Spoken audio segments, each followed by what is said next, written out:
my story today starts when I was a Fulbright scholar living in Beijing in 2012 and 2013. So I was there doing research when the airpocalypse hit. Now the airpocalypse hit the AQI, which today in Delhi is something like maybe 60 or 90. It was over 500 in Beijing. It was hard to see very, very far down the street.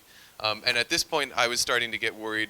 You know, previously I had worn masks when I was outside, but when the airpocalypse hit, I finally started to get really worried about what the air was doing to my health, and particularly at the air inside my home. So I was starting to get quite worried. And I'll just give a little bit of background. I mean, most people in this room should be familiar with some of the effects of air pollution that has on our health. I can't give a review of all of that. Trust me that there is a lot of research on that question. But I'll just talk about some of the effects that aren't as well known. So one of the effects that has been studied is that places with higher air pollution have, among children, children will have lower IQs. It's actually been replicated with animals as well. Children born in places with high levels of particulate pollution are actually born with smaller head circumferences. Air pollution is also associated with faster cognitive decline among elderly people. And so when we're thinking about vulnerable populations, a lot of times we think about babies, we think about young children. We often forget about the elderly. The elderly are more susceptible to air pollution. So if you have grandparents at home, they should also be particularly careful about breathing clean air. Also, rates of heart attacks and strokes among the elderly are higher on days with higher air pollution. I'll show you one study that was done in Boston, in the United States. And so what they did is they just tracked people, elderly people living in Boston, and then they have their rates of heart attacks, and then, which is going to be the y-axis right here, and on the y-axis on the other side you have PM2.5. These are particles, small particles that are in the air. And so what they found is that on days with higher levels of particulate, people's rates of the odds of them getting a heart attack were higher. Now, this is the increase in the odds of a heart attack. It doesn't mean that 20% of them were getting heart attacks. It just means that the odds of the heart attacks were 20% higher. And as you can see, with each step up in particulate, the odds of getting a heart attack was raised. But one thing I'll point out about this, the y-axis here tops out at about the worst in Boston, which is about 45 micrograms. Now, remember, this is in Boston in the United States, but what happens if we were to have that graph accommodate Delhi? So let me go over to this one. So again, I said that y-axis tops out at about 50. Let's look at, and 50, 45, those are the worst days in Boston. Now, what if we just change this graph just a little bit to accommodate the average in Delhi? Not the worst days in Delhi, the average in Delhi. That's what that graph would look like. I have no idea what it would do with the heart attacks. We haven't run that study. So looking at studies like this, it's pretty easy to be scared about what the air pollution is doing to our health. So my next question was, can purifiers protect us? Or are they all just about marketing? So I looked into some of the research, and one problem with some of the research is that a lot of it in the United States focuses on pollen. Now, if you look at pollen compared to other sizes of particles of things in the air, this is the size of different particles. We go down to very small at say 0.01 microns right here. Pollen is about 10 microns and above. So when I was looking at these studies showing that, oh, this purifier significantly reduces pollen, that doesn't mean that it can necessarily get things like smog, these much smaller particles. And we're more concerned about these smaller particles because they can penetrate deeper into our lungs, and some of the very smallest particles can actually enter into our bloodstream. That's not fantastic when some of those particles include things like lead. So what I was particularly concerned about was to see more data to show that air purifiers could get these small particles. And that's when I saw the blog of a Beijing-based doctor who lives in Beijing, he's from the United States. And he used a machine like this. I've got one over here. This is a laser particle counter. And what this does is it tests for very small particles, down to 0.5 microns. And this was what I needed to answer that question as to whether purifiers could get these very small particles, particles that are included in smog down there. Now, what he would do is run these very simple tests. He'd measure how many particles were in the air in his home, and then he would turn on the purifier, and after he turned on the purifier, those numbers would go down. Quite simple. And he ran lots of tests. All of the test results are very similar. After he turned on the purifier, the number of particles in his air would go down. And so when I saw these tests, I thought, fantastic, they work. So problem solved. And so, you know, going from somebody, all of a sudden I was somebody who was concerned about the air pollution to somebody who was just thought all my problems were solved. All I'd have to do is just go out and buy one of those purifiers that he had tested. The only problem is those things cost over $1,000 US, about 800,000 rupees. And remember, you'd really have to buy two of these, one for the bedroom, one for the living room. If add in the cost of the very expensive replacement filters, and soon I'd be spending about 2 million rupees, or about 30,000 US dollars, for about a year's worth of protection. That's quite a bit of money. I was on the Fulbright scholarship at that time. Now, I'm sorry, I guess that should be 3,000 US dollars. An extra zero there. 3,000 US dollars, still a lot. Now, I like to say that the Fulbright is a prestigious fellowship, but the payment is not prestigious. So I certainly didn't have money in my budget to spend $3,000 on clean air. So that got me into the second question, which is, how do filters work? Or, in other words, what's in that box that costs $1,000? So this is, for example, the IQ Air Health Pro. If we look inside that, I'm going to show you a slightly complicated diagram, but it's actually quite simple. The air comes in the bottom here. It goes through a coarse pre-filter. This is the fan that then pushes more air through a HEPA filter. So really, the key ingredient of an air purifier is the HEPA filter. It's just a fan that pushes air through a filter. Now, these HEPA filters, they sound fancy. It's a high-efficiency particulate air filter. They sound really fancy, but what are they made out of? They're actually made out of these polyester fibers. So this shirt is probably made out of a very similar fiber, or many of the shirts that people are wearing today are made out of similar fibers. And they're just randomly arrayed in a square or rectangle shape. And HEPA filters are really what we need because they capture over 99% of particles above and below 0.3 microns. Get down to very, very small particles. This includes things like PM 2.5, bacteria, viruses, pollen, mold, basically any sort of particle in the air, this is going to capture it. Now, are these HEPAs some new, expensive, patented technology? Actually, they were invented in the 1940s. They were invented as a part of the US's Manhattan Project, where they were concerned about radioactive particles from the atomic bomb. So these things have been around for over 70 years. They are not any company's patent. Anybody can make these. And the material are just synthetic fibers. They're very simple. They're not patented. So there's no reason that these need to cost $1,000. And so if you think about it, that $1,000 machine is essentially a fan. And hey, I've got a fan at home. And then it's a HEPA filter. I was living in China. HEPA filters are manufactured in China. So all I did is I reached out to a HEPA manufacturer in China. I bought one on the internet, and then I strapped it to a fan that I had at home. It's that simple. This is the very first one that I made in my apartment in Beijing. You can see it is not fancy. It's not pretty. It's just a fan and a filter. That's it. The fan just pushes air through the filter. And you can see I didn't even have a strap on the first one. So I just used a tape measure that a tailor would use to measure your inseam to strap it all together. So you can see this wasn't pretty. Now, when I first did this, all I did was I would put this thing in my bedroom facing me while I would go to sleep at night. And I took a picture of the filter after every week.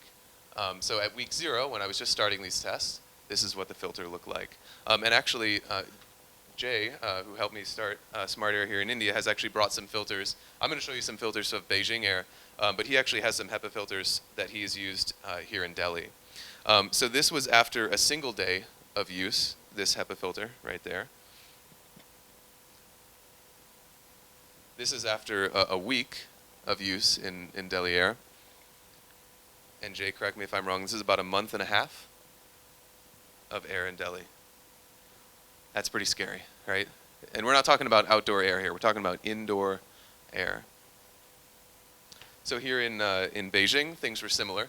This is week 0, week 1, 2, 3, 4, and then after 5 weeks, that's what the filter looked like. So at this point, I was really happy. I mean, I was happy because those particles were stuck in the filter and not in my lungs. And I was happy that this showed that this is getting something. But my inner scientist, my inner nerd was not fully satisfied, because all this really shows is that it's capturing some particles. But how do we know that it's capturing the really small particles? So the next thing I did is I went out and I bought a particle counter, a laser particle counter. Now, my friends made fun of me because they said, I've got a similar one here. My friends made fun of me because they said, hey, you're not willing to spend money on air purifiers, but you're going out and spending all this money on testing equipment. Guilty as charged. But I was happy to get started. And the reason that I wanted this is I wanted to start doing tests to see whether it's capturing these very small particles. So the very first test that I did is I tested whether the air coming out of the HEPA filter is indeed clean. So can this HEPA filter remove those very small particles? So I've got a similar version here. It's just got a fan and a HEPA strap to it. And then we've got one of those laser particle counters right here. Hopefully you can see it just a little bit. There's 2 numbers on here. The number on the right is particles 2.5 microns and above. And so that number right now is at about 70. And this number on the left here is particles 0.5 microns and above. These are even smaller. So that's why that number is usually larger. And we're at about 1,300 in the room here. This is okay. It's actually kind of a nice day out today. So what I'm going to do is I'm going to turn this fan on, and I'm going to put this particle counter in front of it, and we're going to see how well that does. Let me just put this down real quick. So I'm going to put this in front of the HEPA filter. So again, this number on the left there is at about 1,500. And I'm going to go ahead and turn the fan on. Now, HEPA filters should get about 99% of particles, 0.3 microns and above. So we should see both of those numbers go down to 0. Now, we can see this number on the right there is already down to 0 from about 60 or 70. And this number on the left there was at about 1,300 particles, and now it's down to 0. So we can see that the number of particles that are getting through this filter are low. So in other words, the answer to this question, is the air coming out of the filter clean? The answer is yes. Now this test is pretty easy to do, pretty simple. The slightly harder thing to do is to answer the question, is that enough to clean the air in the entire room? So what I did next was a very, very scientific test. I just put the filter pointing at me while I would sleep, and I would put this particle counter on the other side of the room. And then I would turn it on, and I would see what happened to the numbers.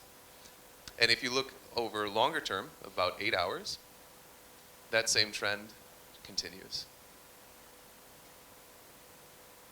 Now, at this point, I was getting super happy, and as a true nerd, I love to nerd out about this stuff, and so I just did test after test after test after test. Now, next, I wanted to look at what about the really small particles. Remember, this thing measures 2.5 microns, but also 0.5 microns, those even smaller particles. So when I looked at those 0.5 micron particles, you can see this was at about 1,400 right there. In my bedroom in Beijing on this day was about 20,000. That's not good. And again, it just did test after test after test after test. So on average, averaging out over multiple room tests, it removed 84% of the 0.5 micron particles and 92% of the 2.5 micron particles.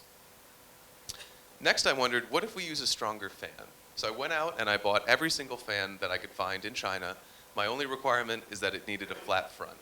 And so I tested all of these fans. I turned my home into a testing arena.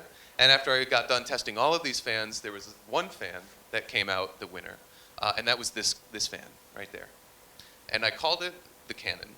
I called it the Cannon for 2 reasons. One is that it sort of looks like a cannon. But second is because this thing just really kicked butt. I mean, as soon as you turn it on, the numbers just went down and just stayed down. It was amazing. And I've actually got a little video here of a live test that I recorded in our office in Beijing. Hopefully that'll play. Real quick.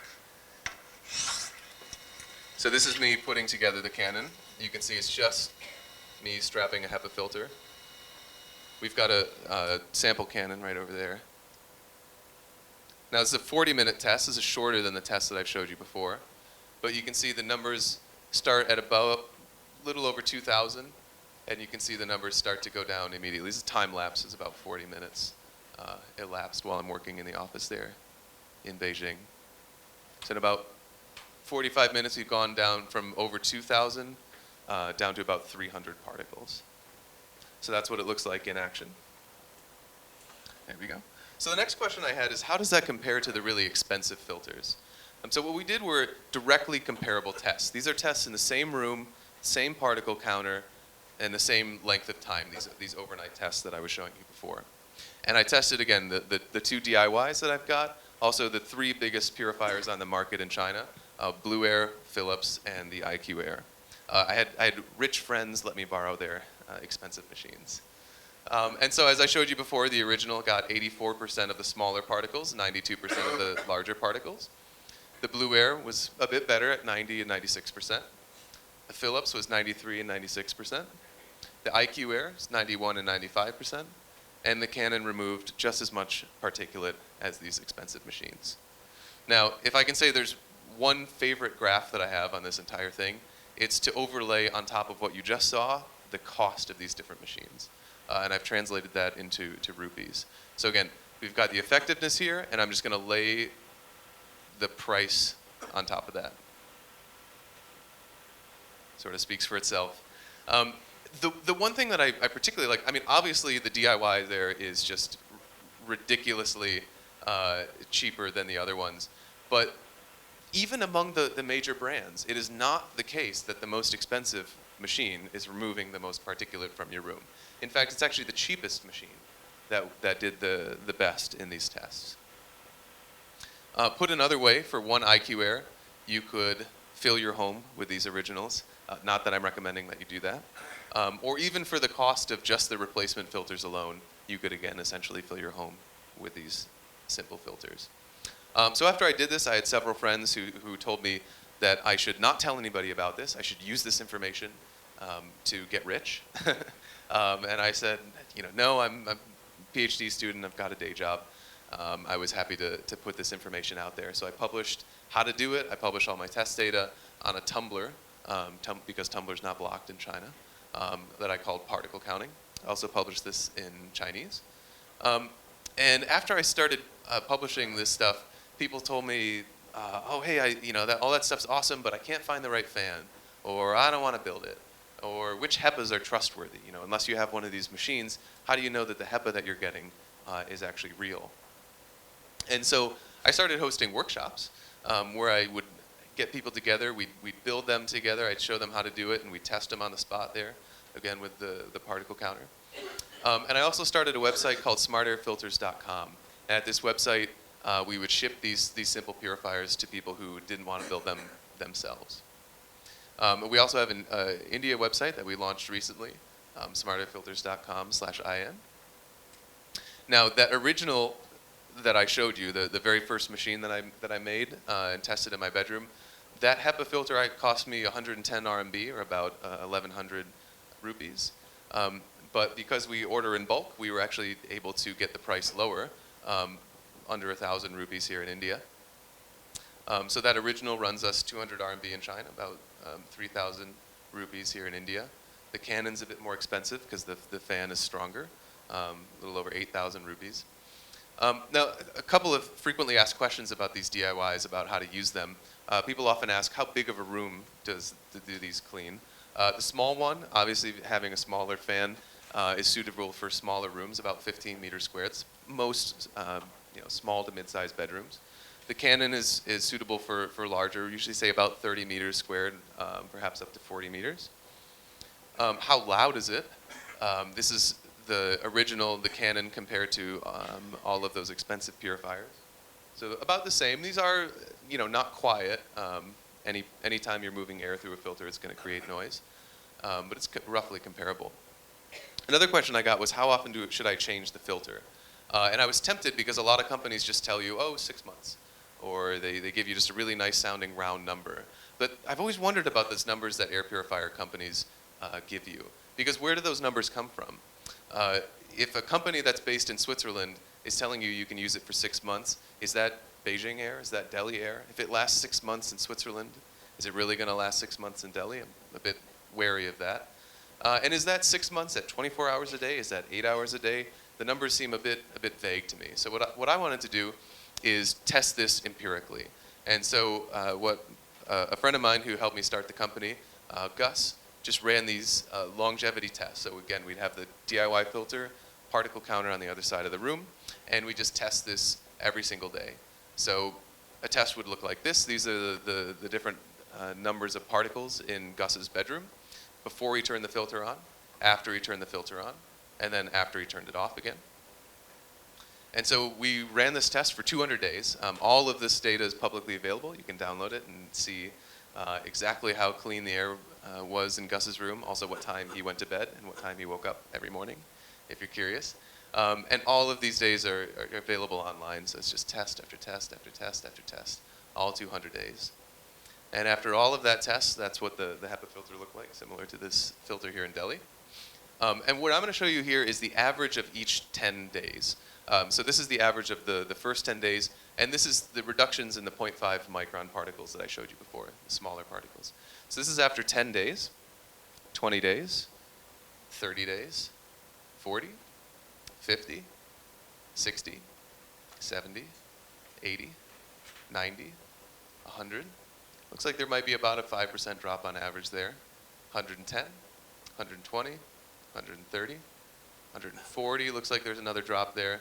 150, 160, 170, 180, 190, and then 200. After all of that, we recommend changing it at about 140 days. This is based on about 8 hours a day, or about 1,000 hours of usage in total. So that's our recommendation. Now, since this time, I started Smart Air in 2013. Since this time, I've done a lot of tests, tested different sorts of purifiers, brought this particle counter to many places around China. And what I want to share with you right now is just the 5 most important things. If I could condense everything that I've learned from doing all of this tests into 5 lessons for you, these are the 5 most important things that I've learned while I've been doing this. First, air purifiers work, but there's one thing that you definitely want to avoid. It's ionizers. If there's one scam that I've seen, the most widely seen scam that I've ever seen in the air purifier market, it's ionizers. You see these a lot in China. You see these ads for these really tiny purifiers that guarantee you in 30 seconds you can get rid of PM2.5 and formaldehyde, and it costs 150 RMB, which is super cheap. So a lot of these advertisements really suck people in. They're common on lots of different products. This is our air conditioner remote, actually in China, and it's a little bit hard to see, but it's got an ionizer function right there on the remote. You might have that on your air conditioning at home as well. Some cars are actually outfitted with ionizers in the car. So these are quite common. But the problem with, here's another fan with ionizers. Now, the problem with ionizers is, let me just explain how they work really quick. Let's say this is my bedroom, and these are bad particles in the air, and I've got an ionizer right here. So this ionizer will shoot out negative ions into the air. And as these negative ions are in the air, it makes these particles stick to surfaces in my home. So some of those particles might stick on my bed, they might stick on the wall, they might stick on the floor.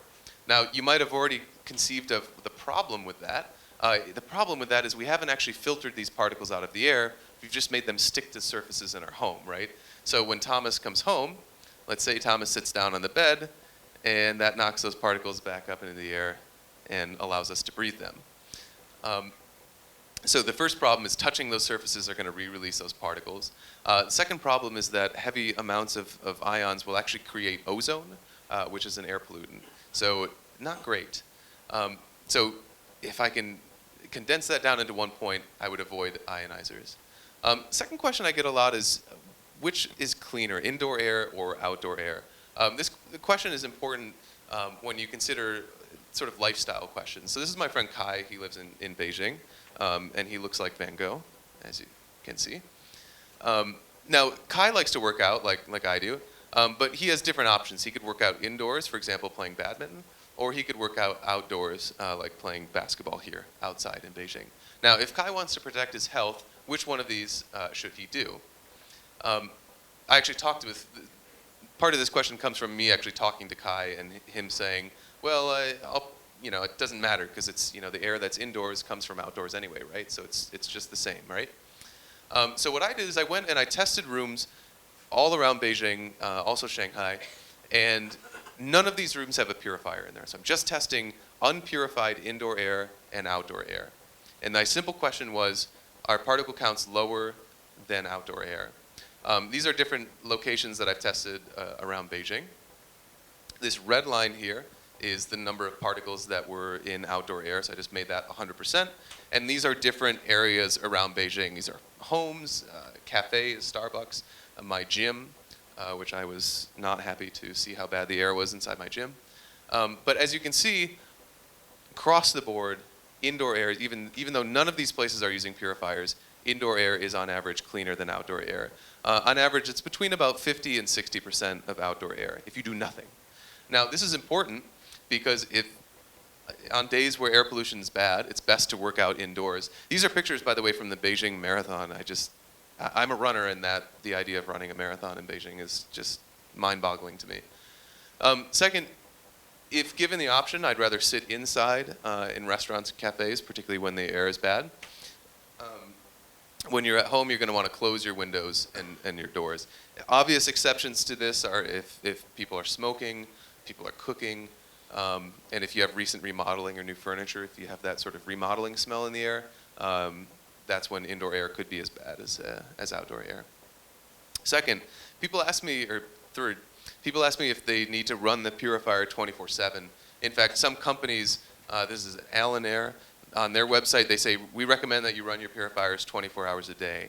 But that's always struck me as a little bit weird. I mean, what if, let's say you go to work for 8 hours, 9 hours a day. Do you really need to keep your purifier running while you're not at home? It always struck me as odd. So what I did is I ran some tests while I was on vacation to make these as conservative as possible.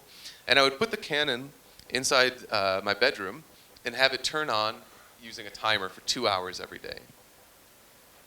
And so here's what that looked like. These are 6 days. I'm going to show you the data here.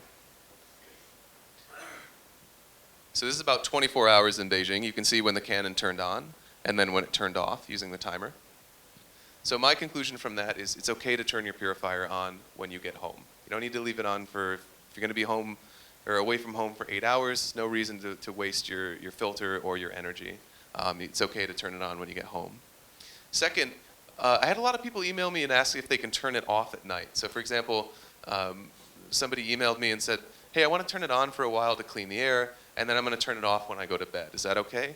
And their idea here was, well, my doors and windows are closed, so if I get the air to that really clean level, it'll stay at that clean level while I sleep, right? And particularly the motivation here is that then you can turn it off and you don't get the noise from that, right? So wouldn't that be great? Well, what we can do is we can use those same tests. Now, these tests are going to be even more conservative than if you do this test, because I was on vacation, right? So I don't even have a person, there's no person in the room, I wasn't opening or closing the doors or windows. All the doors and windows are closed for this entire test. This is basically the most conservative test you could run using an average person's apartment. And what we can do is we can zoom in again on those tests. You remember this first test? And my question here is, what happens after we turn the Canon off, right? It's a closed room, doors, windows, all closed, nobody's at home, so it's even more conservative. What happens? Does the air stay clean, or do the particle counts go up very quickly after the Canon is turned off? Here's what happened. Basically immediately, right? As soon as it turns off, those particle counts start to jump up almost immediately. And if we average out over those 6 test days, within 15 minutes, it was back up 50% particle counts. Within 45 minutes, back up 75%. And within 80 minutes, we're back up 100%. So basically, if you turn this off before you go to sleep, your air is going to be, for the majority of the time that you're sleeping, the air is going to be just as bad as it was before you turned on the purifier. What this shows is that outdoor air is constantly coming into our homes, even if the doors and the windows are closed. Unless you have a particularly well-sealed home, which is not very common, then that outdoor air is going to be constantly coming into our home. So even though we're not aware of it, even though there isn't a breeze coming in through our home, that outdoor air is going to get in very quickly. So basically, the upshot of this is that you don't have to keep it on when you're not at home, but while you are at home, you should leave it on. So you should keep it on with you at night. The last thing I'm going to talk about is gases like VOCs. These are volatile organic compounds and things like formaldehyde. These come from things like paints and new furniture that we have in our home. You can smell it when you enter a room, particularly in a room that's been remodeled recently. So companies will sell these carbon filters. Here's what our carbon filter looks like. Thank you. This is it. So a carbon filter like this, it'll look dark right here because on the inside there is activated carbon, also sometimes called charcoal, activated charcoal. And what we did is we ran tests of this using formaldehyde. So we actually, this being China, we just ordered formaldehyde from the factory and got formaldehyde there. And what we did is we put it in, so you've got the Canon here with a Canon filter, or a carbon filter on top of it. We've got a rice cooker here that we filled with some water and formaldehyde, heavy-duty mask right there to keep safe. And then what we had is a gas detector that could detect formaldehyde levels and other VOCs. So we ran one condition where it was just a fan. This has got a fan running in the room, and these are the formaldehyde levels rising over the course of the test. The second condition that we ran was the fan with that Canon right there and the carbon filter on top of it. When we ran that test, this is what happened. So this carbon was able to remove these gases like formaldehyde. So carbon, it targets gases and chemicals. It also removes odors. So if you've got a pet or a younger brother at home, it helps with that. But these are not for general particulate pollution. So in general, if you're living in Delhi, you need a particulate filter. The carbon is for if you've had remodeling or odors or things like that. So you still need to have a filter. So I recommend these if you've had remodeling, new furniture, if you want to target smells. Finally, that's inside the home, but obviously we all have to go outside at some point or another, right? So what about masks? I think this question is particularly important for India because a lot of people aren't familiar with masks, particularly with the data or the scientific tests on masks. So the first question, let me just break this down into two simpler questions. Do they block the really small particles? Is the first question that I'm gonna answer. Fortunately, scientists have done tests on this question. What they've done is use, for example, a diesel generator. So this mimics car exhaust. Stick a pipe on there, stick a mask on the end of that pipe, and then use a particle counter to count how many particles are coming through the mask, right? So the question here is, can masks get these very small particles? Now, obviously, if you put nothing, it's going to block 0% of those particles. When they put a cotton handkerchief on this, you'll see a lot of people, I've already seen people in Delhi wearing cotton handkerchiefs. They're not useless, but 28% of these very small particles is not fantastic. Next, they looked at a surgical mask. That actually blocked 80% of particles. Now, a lot of people don't believe this, but the data actually speaks to it in this test and other tests that I'll show you. Surgical masks, a lot of people think, oh, those don't do anything. But they actually do a decent job. If my choice were nothing or a surgical mask, I would definitely wear a surgical mask. Next, they tested lots of cycling masks. Those were generally in the 80% range. And then finally, they looked at simple face masks, cheap N95 face masks that all got close to 100% of these particles. So we know that they can get the really small particles, but do they actually work when you wear them? So the second most common thing that I've heard about masks is people say, okay, they can get the really small particles, but when you actually wear them, then all the air is just going to leak in the side and they don't work. So this question is a lot harder to test, but fortunately people have tested it using what we call a fit test. So this is that same Beijing doctor that I showed you before, Dr. St. Cyr. I actually begged and begged and begged the 3M company until they allowed me to use their fit testing machine. This machine costs $10,000 to use. But the reason it costs so much money is because it does this really cool thing, is it can test the air inside the mask while you're wearing it. So it gets this tube to pull the air out from inside the mask while you're wearing it, and then this blue tube right there is testing the air outside the mask. And so you can say how many particles are there in outside air, and how many particles are there inside the mask. So this gives us a measure of how well the mask is working while we're actually wearing it, which is a really important question. So these are the results, my results and Dr. St. Cyr's results. And you can see a lot of these simple 3M masks and other masks are capturing over 90% of the particles. And then we can overlay, this is the top, this is the cost here in RMB, in Chinese currency. But you get the idea. Again, you get almost no relationship here between the cost and effectiveness. So we've got some very cheap 3M masks down there which are capturing over 90% of particles. Whereas before I saw this data, I was using a Respro, which cost me about $80 US. So I was spending more and getting less. Now I use these more simple N95 or N99 masks. That's what you're going to want to look for when you're using masks. So this, for example, is one that I've got. I'll be using this while I'm in India. And these are pretty simple. Some masks that you'll see have these exhaust valves on them, which is this on the side there. From the test, that does not actually change the effectiveness when you're wearing it.